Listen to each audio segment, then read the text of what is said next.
Ma aradat himmatu salikin, tidaklah menginginkan himmatu salikin, semangatnya seseorang yang sedang berjalan menuju Allah, antakifa, untuk berhenti, indama kushifa laha, ketika diberikan penyingkapan baginya, illa wanadathu hawatiful haqiqah, kecuali akan memanggil kepadanya bisikan hakikat, alladzi tatlubu amamak, apa yang engkau cari masih ada di depanmu, wala tabarrajat lahu zawahirul mukawwanat, dan tidaklah tampak baginya zahir-zahir dari dunia, illa wanadathu haqa'iquha, kecuali memanggil kepadanya hakikatnya, innama nahnu fitnatun fala takfur, sesungguhnya kami adalah fitnah, adalah cobaan, fala takfur, dan janganlah kamu menjadi orang yang ingkar atau yang kufur nikmat. Baik, itu adalah teks dari hikmah yang ke-20. Hikmah ini mengajarkan kepada kita bagaimana seseorang selagi dia berada di dunia tidak akan pernah benar-benar bisa memenuhi hak-hak Allah Subhanahu wa ta'ala. Siapapun orangnya selama masih berada di dunia, entah itu seorang pekerja, entah itu seorang pegawai, entah itu seorang anak, seorang istri, seorang ustadz, seorang kiai, sehingga seorang nabi sekalipun, itu selama hidup di dunia mereka selalu mendapatkan cobaan daripada Allah Subhanahu wa ta'ala, tidak ada pengecualian. Sehingga orang yang salik, disebut salik ini orang yang sedang menuju kepada Allah Subhanahu wa ta'ala. Ketika dia mempunyai himmah, mempunyai dorongan yang sangat kuat, mempunyai cita-cita yang sangat kuat, mempunyai tekad yang sangat kuat, kemudian sampai dia di satu titik dan dia merasa bahwasanya hakikat yang dia cari itu sudah terungkap baginya, maka janganlah dia berpuas diri sampai di titik itu. Kita berikan contoh, misalkan di masyarakat kita biasa ada orang yang sebelumnya dia tidak melaksanakan perintah-perintah Allah Subhanahu wa ta'ala, jauh dari sholat, jauh dari puasa, misalkan juga melakukan maksiat, minum khamr dan lain-lain. Dia terbiasa dengan itu. Suatu hari dia diberikan hidayah oleh Allah Subhanahu wa ta'ala sehingga dia bisa istiqomah untuk bisa melakukan perintah-perintah yang diperintahkan oleh Allah. Apa? Misalkan dia sudah bisa melaksanakan sholat 5 waktu secara berjamaah, diberikan taufik, diberikan pertolongan oleh Allah. Kemudian dia sudah mulai puasa Ramadan, meninggalkan dosa-dosa, begitu. Apa disebut tren seperti ini zaman sekarang? Hijrah. Ada orang hijrah yang awalnya jauh dari agama, yang awalnya jauh dari ustadz, jauh dari kiai, jauh dari tokoh agama, jauh dari masjid, mulai mendekat kepada agama. Setan itu yang menjadi musuh manusia paling nyata tidak akan pernah memberikan kesempatan manusia untuk beristirahat selama berada di dunia, berada dalam kondisi apapun. Ketika yang dihadapi adalah orang ahli maksiat, maka mereka akan terus untuk diupayakan melakukan kemaksiatannya, selalu begitu. Bagaimana orang ini semakin terjerumus dalam kemaksiatannya, tidak bisa lepas dari kemaksiatannya, dilakukan seperti itu. Jelas bagi orang maksiat, setan menyuruhnya untuk semakin melakukan kemaksiatannya. Tetapi apabila orang sudah bisa melepaskan diri dari maksiat itu, menjadi orang yang lebih dekat kepada agama, mengerjakan perintah-perintah Allah, setan pun tidak bisa lepas dari orang ini. Dia tetap mempunyai cobaan. Bagaimana setan menggodanya? Kalau yang tadi awalnya dia diperintahkan untuk terus terjerumus dalam kemaksiatan, jauh dari Allah, jauh dari perintah-perintah Allah, ketika dia mulai mendekat, setannya berubah. Apa yang dibisikkan? Mulai dibisikkan begini, oh kamu ini sudah hebat sekarang, lihat itu orang-orang itu selain kamu itu, lihat itu banyak yang nggak ke masjid, banyak yang nggak sholat, banyak yang begini, banyak yang ini. Kamu sekarang sudah hebat. Apa yang ditimbulkan? Namanya ujub. Ujub itu apa? Bangga diri. Maka dia berpindah dari satu fase, dari satu titik dalam hidupnya yang setan menghiasinya dengan hal lain. Ketika dia sampai kepada titik yang lain, diberi cobaan yang lain. Begitu. Jadi sampai di titik manapun manusia selama masih berada di dunia, setan itu akan terus memberi gambaran-gambaran seperti itu. Makanya disebutkan di sini illa wanadathu hawati fil haqiqah. Kalau kita sudah sampai kepada titik dan kita merasa ada pencerahan di sana, kita sudah merasa, mohon maaf, ya kayaknya saya sudah orang soleh ini. Saya kayaknya sudah mengenal Allah, kayaknya saya sudah dicocoki sama Allah ini. Saya ini manusia pilihan saya. Misalkan manusia seperti itu. Apa katanya? Dipanggil oleh hatif. Hatif itu ya, bahasa beliau di sini hawatif. Hawatif itu kalau zaman dahulu apa? Ada suara tapi nggak ada orangnya. Itu namanya hatif, bisikan gaib gitu ya. Itu namanya hatif. Makanya orang Arab handphone itu dibilang hatif. Hatif itu apa? Ada suaranya tapi nggak ada orangnya. Makanya bilang kalau ke Mekah, ainal hatif, mana hatifnya, mana teleponnya begitu ya. Makanya hatif itu apa? Bisikan suara, ada suaranya tapi orangnya nggak ada. Makanya istilah hatif di zaman dahulu yang berupa, makanya sering kan kita lihat ya film-film zaman dahulu ya. Ketika ada orang sampai ya melakukan semedi di gua gitu. Film-film zaman dulu gitu. Wahai anakku, kamu sudah saya berikan gitu kan kekuatan, sekarang saatnya kamu turun gunung. Biasa seperti itu. Artinya ada suara nggak tahu, tapi film ya. Ada suara tapi nggak ada orangnya. Wiro Sableng apalah itu ya, macam-macam ya. Begitu kan. Ada suara tapi nggak ada orangnya. Nah, makanya telepon sekarang itu meminjam istilah hatif, suara gaib yang datang kepada kita tapi nggak ada orangnya itu, makanya disebut hatif zaman dulu. Kalau sekarang bukan hanya suaranya, sudah sampai teknologi orang-orangnya kelihatan. Tapi dulu hatif itu khusus karena telepon dulu hanya bisa suara saja, begitu ya. Nah, dan ini luar biasa ya perkembangan teknologi. Saya masih ingat kakek saya itu mungkin awal-awal haji pakai pesawat itu, nutut itu. Beliau cerita ada orang di desa itu haji, kemudian bawa radio dari Mekah. Bawa radio. Itu yang mau nonton satu desa sampai antri. Mau dengarkan sampai antri. Tuan rumahnya sampai buatin kopi begitu ya. Tiap malam hanya untuk mendengarkan apa? Radio zaman itu. Kakek saya cerita begitu. Terus ada orang itu mau membeli yang dibawa dari Mekah itu, saya beli itu mau ditukar 3 sapi, 4 sapi itu nggak mau orangnya. Kalau sekarang Pak, mari kalau mau tukar radio saya dengan 4 sapi itu nggak mau kan. Jadi zaman itu ya seperti itu ya. Jadi teknologi ya hatif, ada suara tapi nggak ada orang itu kan aneh bagi orang dulu ya. Tapi sekarang sudah menjadi biasa. Nah, ketika kita sampai kepada satu titik, kita sudah bisa dekat dengan Allah, kita melaksanakan perintah-perintah Allah, akan ada bisikan yang harusnya kita dengar apa? Alladzi tatlub amamak. Kamu jangan sampai kepada titik ini. Yang kamu cari itu masih di depan sana. Kamu belum selesai.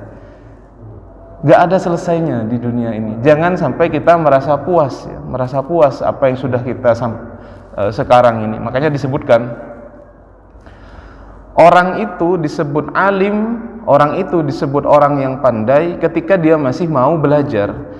Ketika dia sudah sampai di satu titik, pemisalan yang lainnya, ketika dia sudah sampai di satu titik, dia merasa, oh saya ini sudah profesor, saya ini sudah paling alim. Di situ dia bodoh. Orang kalau sudah sampai satu titik, dia merasa, oh saya ini paling pandai nih, saya nih paling profesor, saya paling pandai dalam bidang ini. Nah, itu di titik itu dia bodoh. Kenapa? Orang disebut pandai, disebut alim apa? Ketika dia selalu merasa bodoh dan terus belajar. Sama dengan perjalanan spiritual kita. Sampai di titik manapun ini tidak akan pernah selesai. Cobaannya itu bergantian. Jadi orang-orang solihin itu sampai mengatakan begini, kebaikannya orang-orang awam itu adalah kejelekan bagi orang-orang yang soleh. Beda tingkatan itu beda. Orang soleh itu sampai kepada tingkatan mungkin kalau kita melaksanakan ketaatan saja itu sudah senangnya luar biasa. Bisa sholat di masjid, bisa baca Quran, bisa sholat berjamaah, itu luar biasa. Tapi bagi tingkatan yang di atas kita apa? Bukan hanya itu. Apakah kita sholat itu hati kita sudah hadir? Jangan-jangan sholat kepala kita isinya macam-macam. Dan saya kira kita masih sampai di posisi ini. Makanya sampai ada anekdot, kalau sampean barangnya hilang, apa kunci hilang, coba sholat, nanti ingat itu. Kenapa? Biasanya kemana-mana pikiran, oh iya tak taruh di atas kulkas. Ketika sholat malah pikirannya nggak fokus kepada Allah, nggak khusyuk. Artinya apa? Orang yang baru sampai, mohon maaf, yang baru bisa hijrah ketika dia meninggalkan pekerjaan maksiat, bisa melakukan itu. Kalau kita fikir, apakah dia sudah menunaikan hak-hak sholat? Apakah dia sudah menunaikan hak-hak puasa? Kalau difikir lebih dalam sebenarnya tidak. Bukan hanya sholat itu zahir ke masjid, ya bagus. Tapi bagi tingkatan yang lebih atas ada nilai-nilai yang lebih tinggi lagi, ya, khusyuk. Apakah sholatnya sudah sampai kepada khusyuk? Lebih tinggi lagi. Baik, misalkan dia sudah sampai kepada derajat khusyuk itu. Orang alim itu apa? Orang alim itu orang semakin mengenal Allah itu apa? Semakin merasa dirinya tidak bisa memenuhi hak-hak Allah. Bagaimana? Ketika sampai ada orang yang sudah wali nih ya, tingkatannya wali. Kalau kita ini masih wali murid ya. Kalau udah wali itu apa? Sesaat saja pikirannya itu terlepas dari zikir, terlepas dari Allah, itu menyesalnya luar biasa, Pak. Menyesalnya luar biasa. Sampai dia lupa Allah, sampai dia ghaflah, lalai. Itu menyesalnya luar biasa. Bagi kita biasa, lupa terus. Tapi bagi orang yang sudah arif, wali-wali itu sampai kepada tahapan seperti itu. Artinya apa? Enggak ada selesainya. Apalagi nanti kalau bicara bab wali ini, kita akan sampai namanya bab karomah. Karomah itu apa? Keramat itu. Dan ini di Indonesia ini cukup menarik untuk dibicarakan, karena ini ladang macam-macam ini ya. Makanya di Probolinggo ada Kanjeng Dimas ya, di Malaysia ada Walid, walaupun film ya, walaupun film. Tapi orang itu Indonesia, wah, saya bisa menggandakan uang 1 juta jadi 100, siapa Pak nggak tertarik Pak? 1 juta jadi 10 juta ya. Bahkan orang kalau sudah hatinya tertutup, sekelas profesor pun bisa ikut Kanjeng Dimas. Profesor yang pandai itu dalam bidangnya itu, kalau sudah tertutup hatinya, bisa ikut kelompok-kelompok yang aneh kayak gitu. Bagaimana? Kita tertarik dengan hal-hal keramat-keramat seperti ini. Mohon maaf, cerita-cerita bisa terbang, cerita-cerita bisa berjalan di atas air, macam-macam ya cerita di Indonesia. Apalagi Indonesia ini kan nuansa seperti itu sangat enak untuk dibicarakan, karena film-film kita mendukung Angling Dharma gitu kan, Mak Lampir. Jadi orang-orang sakti, keramat, bisa terbang itu menjadi seakan-akan itu ya wali itu seperti itu. Coba kita pikir, apakah benar bahwasanya cerita-cerita seperti itu menunjukkan dia sudah sampai kepada Allah dan posisinya tinggi atau tidak?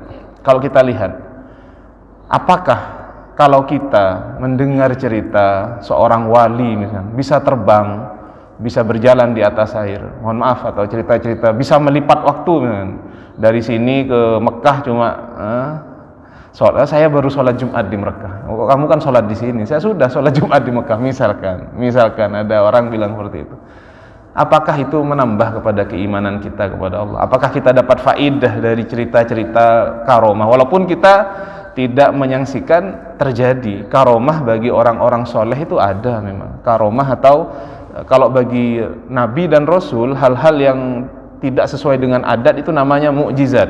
Nabi Muhammad mukjizatnya apa? Beliau pernah kemudian pasukan yang sangat banyak kehausan, keluarlah air dari tangan beliau sehingga cukup untuk memberi minum semua pasukan itu.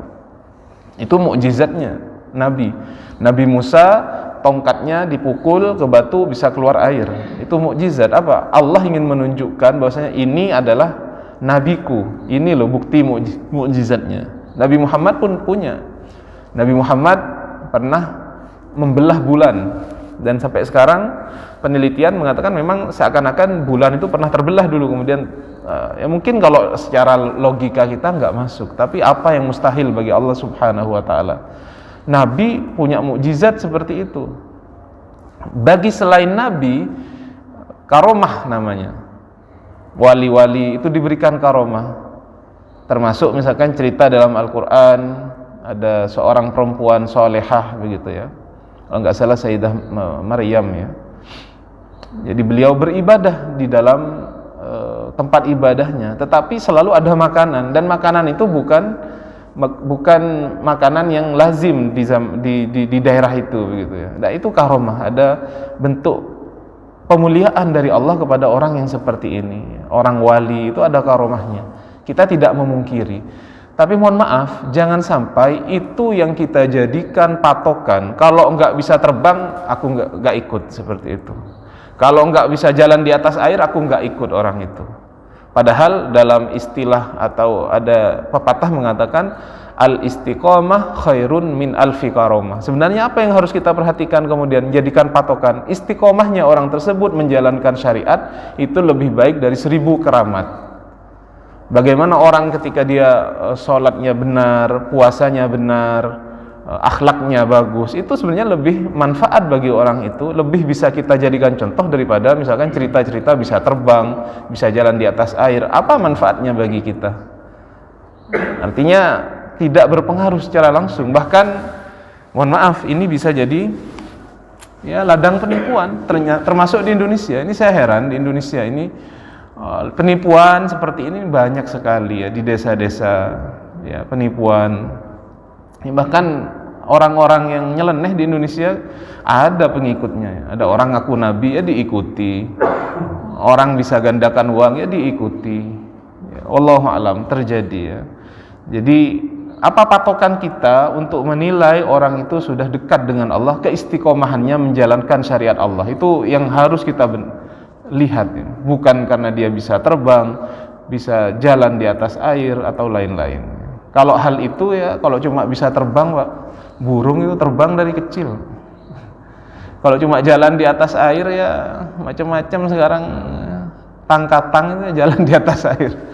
Ya, jadi bukan itu ya, bukan itu ukuran kekarom menjadi patokan satu-satunya, walaupun kita tidak memungkiri karomah-karomah yang ada para wali. Ya. Syekh Abdul Qadir Al-Jilani itu sering kita ceritakan. Karomah beliau misalkan sering ini, masyhur cerita ini. Ya, beliau makan ayam utuh begitu. Setelah jadi tulang dibilang, "Ya wahai ayam, hiduplah." Itu hidup lagi gitu ya. Tapi kita dengar cerita seperti itu nambah keimanan kita enggak? Ada faidahnya enggak begitu? Atau kita cerita lain dari Syekh Abdul Qadir Al-Jilani yang sebenarnya lebih bisa menggugah perasaan kita, apa bagaimana ketika beliau bertadarru, menghambakan diri kepada Allah, perasaan hancurnya kepada Allah, ibadahnya kepada Allah, kan itu yang lebih bermanfaat daripada cerita yang mungkin kita tidak tahu apakah ini benar atau tidak, wallahu alam, dinisbahkan kepada beliau tapi kita enggak tahu 100% apa benar begitu ya. Makanya di Indonesia ini sangat kental seperti itu ya. Bahkan kalau di zaman sekarang penceramah-penceramah, karena masyarakat kita mulai tercerahkan, penceramah-penceramah yang hanya bawa cerita-cerita kekeramatan seperti ini sudah mulai ditinggalkan. Kalau hanya isinya keramat terus, itu orang sudah mulai kritis, ini kok ceritanya kok tahayul semua, kok aneh-aneh semua yang diceritain begitu ya. Makanya kita cari yang betul ya, bahwasanya orang yang mengikuti syariat Islam, berada dalam jalan Al-Quran, berada dalam sunnah Nabi, jalan sunnah Nabi Muhammad SAW, itu yang kita ikuti, bukan yang menjadi patokan itu adalah kekeramatannya, walaupun ini ada ya. Kemudian beliau lanjutkan, wala tabarrajat lahu zawahirul mukawwanat, dan tidaklah tampak baginya zahir-zahir dunia ini illa wanadathu haqa'iquha, kecuali memanggil kepadanya hakikatnya. Apa yang dia panggil? Innama nahnu fitnatun fala takfur, sesungguhnya kami adalah fitnah, adalah cobaan, maka janganlah kamu menjadi orang yang kufur. Kufur ini tidak mengakui nikmat Allah Subhanahu wa taala. Andaikan kita sudah ditampakkan oleh Allah Subhanahu wa taala, betul-betul ditampakkan hal seperti itu, mohon maaf, ada orang sudah bisa ya dapat kenikmatan ya karomah seperti ini, tapi dikatakan dia hakikatnya mengatakan innama nahnu fitnah, hal seperti itu adalah fitnah, adalah cobaan. Orang yang benar-benar mengikuti syariat Islam itu akan malu untuk menceritakan karomah yang terjadi kepada dirinya, seperti malunya orang haid ketika menceritakan bahwasanya dia haid. Walaupun ini berbeda ya, antara di Indonesia dengan di Arab itu berbeda. Di Arab itu orang perempuan itu nggak mau cerita kalau dia haid, aib. Bahkan karena saking malunya untuk mengatakan dia haid, kadang-kadang dia pura-pura sholat padahal haid. Kalau di Indonesia biasa, tapi kalau di Arab budayanya itu perempuan itu sangat malu bilang dirinya haid. Nah, karomahnya wali apa? Orang yang benar-benar karomahnya apa? Orang-orang yang walinya benar ya, bukan wali. Dia akan malu untuk menceritakan seperti itu. Kenapa? Itu adalah cobaan, fitnah, cobaan. Kadang-kadang dicoba memang dengan seperti itu ya. Nah, makanya mungkin bagi kita kalau belum sampai tataran wali, ketika kita sudah ditampakkan kenikmatan begini ya, orang menjadi tokoh itu apa? Paling enggak kalau di Indonesia murid-muridnya semuanya patuh pada dia, apa? Ada salam template ya, salam template. Semua fasilitas mudah ya. Kalau sudah tokoh luar biasa itu beres semuanya. Nah, tinggal telepon karena sudah dikenal, semua urusannya jadi mudah. Artinya apa? Orang yang sudah sampai kepada derajat tokoh agama yang seperti ini dapat dua kemudahan apa? Yang pertama, dunia dibuka kepadanya, dunia dibuka ya, salam template macam-macam itu ya, biasa di kita itu ada seperti itu ya, walaupun di Arab nggak ada. Di Arab nggak ada ya, nyabis ke ulama, sowan ke ulama terus harus bawaan itu nggak budaya ya. Hanya di Indonesia saja. Artinya apa? Dibuka bagi dia dunia, tambah gampang ya, tambah gampang. Semakin dia menjadi tokoh, tambah besar, semakin besar amplopnya itu, bahkan menjadi gurauan, Pak. Menjadi gurawannya. Tokoh apa? Penceramah yang besar jadi gurawan ya. Jadi gurawan, nominal itu jadi gurawan. Nominal jadi, mohon maaf lagi Pak, saya cuma dengar ini ya, bahkan ada yang harus DP katanya. Aneh-aneh, harus DP macam-macam ya. Ini kalau kita masih terus pakai gaya seperti ini ya susah kita mau berkembang ya. Kelompok sebelah itu mereka bisa datang gratis. Kalau kita harus pakai seperti itu kan ruwet ya. Ya, sementara kita masih seperti itu ya. Artinya kalau udah jadi tokoh paling enggak dunia dibuka bagi dia ya. Makanya kita lihat sekarang tambah jadi tokoh ya, mobilnya tambah, yang awalnya Avanza, Innova, sudah tambah kuat lagi Alphard gitu kan. Wah, tambah luar biasa. Nah, apa dunia itu kalau sudah ditampakkan itu fitnah bagi dia, cobaan, itu yang dunia. Kalau dalam hal spiritual, ketika dia sudah sampai kepada makom atau posisi tertentu, itu juga cobaan sebenarnya. Kita sudah bisa melaksanakan sholat 5 waktu di masjid berjamaah, ini alhamdulillah patut kita syukuri. Tapi terus kita merasa kita sudah benar-benar memenuhi hak Allah, itu jangan sampai kita sudah saya ini sudah dicocoki oleh Allah Subhanahu wa taala, sudah pas ini saya. Nah, ini nanti bisa menyebabkan sifat yang lain. Yang pertama adalah ujub, berbangga diri. Yang kedua adalah takabbur, merasa sombong, merasa itu adalah usahanya sendiri. Tidak ada, padahal kalau kita mau lihat secara hakikat, yang membuat kita mempunyai himmah, mempunyai keinginan untuk sholat 5 waktu itu adalah Allah Subhanahu wa ta'ala. Yang memberikan taufik kepada kita itu adalah Allah Subhanahu wa ta'ala. Itu semua tidak lepas dari Allah Subhanahu wa ta'ala. Makanya dalam Islam ada satu kaidah besar yang harus benar-benar kita pegang, yaitu la haula wala quwata illa billah. Tidak ada daya untuk kita melakukan kebaikan, tidak ada daya untuk kita mencegah semua keburukan kecuali dengan pertolongan Allah. Maka kalau kita ingat itu, ya mau ujub nggak bisa, mau berbangga diri nggak bisa, mau sombong nggak bisa. Karena sombong ini pahala yang, dosa yang sangat besar. Bahkan dikatakan orang yang la yadkhulul jannah man kana fi qalbihi mithqala dzarratin minal kibr. Tidak akan masuk surga orang yang di dalam hatinya ada 1 biji sawi, ada 1 atom saja dari kesombongan. Makanya orang itu selalu dicoba seperti itu, ya. Makanya kalau ada beberapa cendekiawan itu bilang, ya kalau mau naruh fotonya tokoh, biasanya kan orang Indonesia itu kalau ada tokoh kiai tertentu, habib tertentu dia yang suka, dia taruh di pajang kan, biasa di Indonesia seperti itu. Dia bilang, kalau saya selama orangnya masih hidup, ya jangan ditaruh fotonya. Kenapa? Dia masih dicoba juga di dunia ini. Belum jelas su'ul khotimah apa husnul khotimah. Tapi kalau orang yang sudah jelas-jelas soleh, punya andil dalam agama, andil ke Indonesia, ya kita taruh fotonya, nggak ada masalah. Tapi kalau masih hidup, jangan ditaruh. Dia masih dicoba di dunia ini. Nggak ada satupun sampai kita meninggal kecuali akan dicoba oleh Allah Subhanahu wa ta'ala. Nah, jadi ini hikmah yang ke-20 yang intinya adalah bagaimana perjalanan spiritual kita menuju Allah Subhanahu wa ta'ala itu tidak pernah akan sampai kepada titik finish kecuali kita sudah meninggal. Dan apabila tampak bagi kita godaan-godaan itu adalah bentuk fitnah, bentuk cobaan yang harusnya kita tidak hiraukan itu, dan terus saja kita berusaha untuk tambah meningkatkan kualitas ibadah kita, kemudian sampai kita bertemu dengan Allah Subhanahu wa ta'ala. Demikian dari hikmah yang ke-20 yang bisa saya sarikan. Kalau ada pertanyaan mengenai hal ini ataupun hal-hal lain, saya beri kesempatan selagi saya bisa menjawab. Saya persilakan.